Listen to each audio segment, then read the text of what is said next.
Pasamos a los insiders con esta información que solo tienen ellos. A ver, Moy, arranco contigo. De Jong sí, Lamine no, para el partido de Champions de esta semana. Sí, para viajar a Newcastle, para jugar en St. James's Park. El futbolista holandés ha hecho hoy la sesión con los futbolistas que ayer o no jugaron o no completaron todo el partido. Por lo tanto, antes de viajar a Newcastle el miércoles, si no hay ningún tipo de contratiempo, va a recibir el alta médica. El Barça se entrena mañana y luego ya el miércoles en Newcastle, y Lamine no. Lamine no va a poder llegar.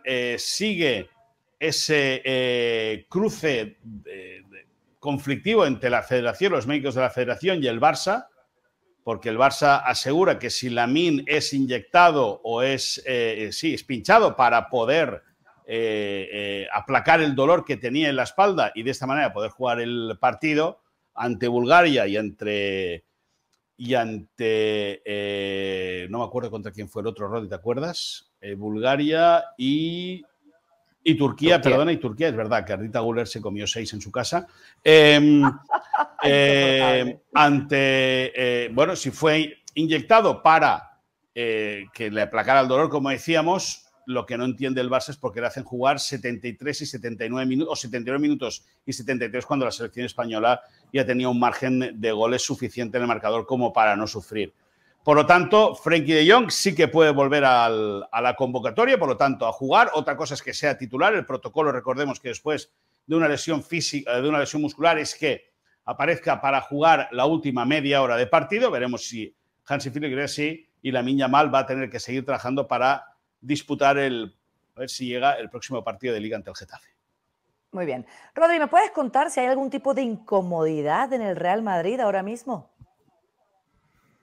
Sí, sobre todo en la plantilla, porque fíjate que esta mañana se ha entrenado la plantilla previo al partido debut de mañana en Champions contra el Olympique de Marsella, y no sabemos si es fruto de la casualidad o no, pero hoy ha recibido también la plantilla del Real Madrid la visita de los vampiros, es decir, de los médicos antidopaje, en este caso de la Liga, los que dependen de la Liga.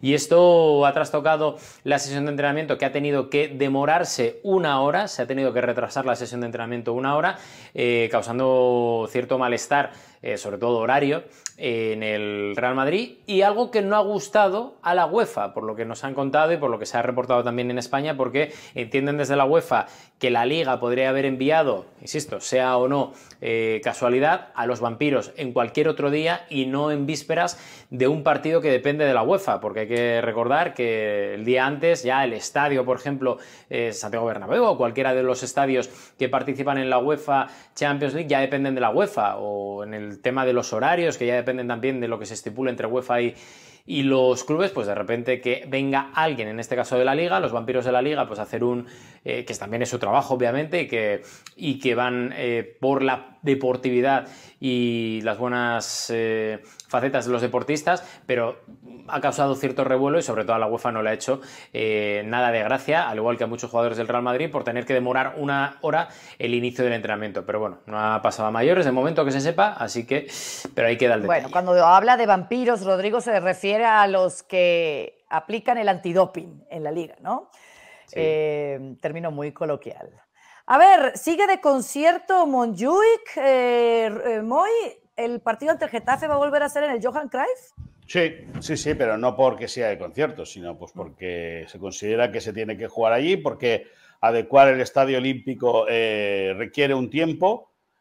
Hay quien se atreve a decir que el próximo partido ante la Real Sociedad, el siguiente como local, después del Getafe, se jugaría ya en el Camp Nou.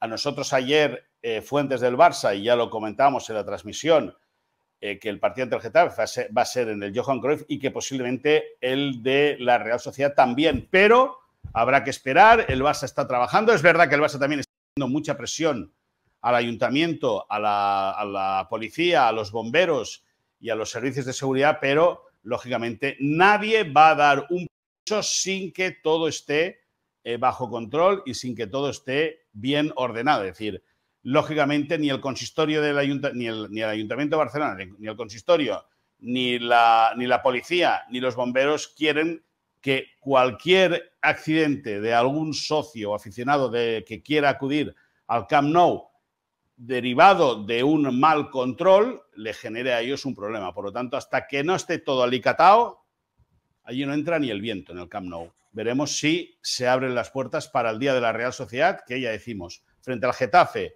el Johan Cruyff, y ante la Real Sociedad queda en el aire. A nosotros nos dijeron ayer, insisto, que posiblemente en el Johan Cruyff o bien en Montjuïc, pero hay que esperar.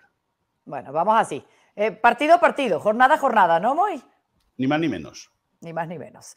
A ver, hablando de jornada a jornada, así va el Atlético de Madrid, que arrancó esta temporada perdiendo ante el Español, luego empataron ante el Elche y el Alavés, y finalmente llegó la primera victoria para el equipo de Diego Simeone ante el Villarreal. ¿Qué fue lo que no vimos de este triunfo colchonero, Rodri? Varias cosas, Caro. La primera de ellas es que de momento Julián Álvarez sigue pendiente de evolución por unas pequeñas molestias.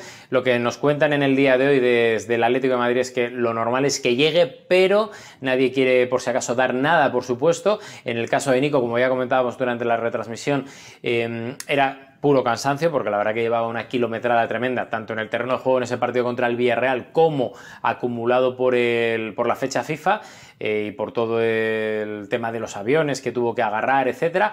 Y luego, aparte de esto, que seguramente es entre comillas lo más negativo, lo que notamos sobre todo y lo que nos cuentan desde dentro del Atleti, las fuentes que manejamos allí, es que hubo una liberación importante porque se temía que el Villarreal, que desde el Atlético de Madrid, desde el cuerpo técnico del Cholo Simeone, se ve como uno de los equipos que va a estar hasta el final luchando por meterse en Champions League, que le aguarda la fiesta en un día muy especial, porque era el día de las Peñas, es decir, el día de la afición del Atlético de Madrid.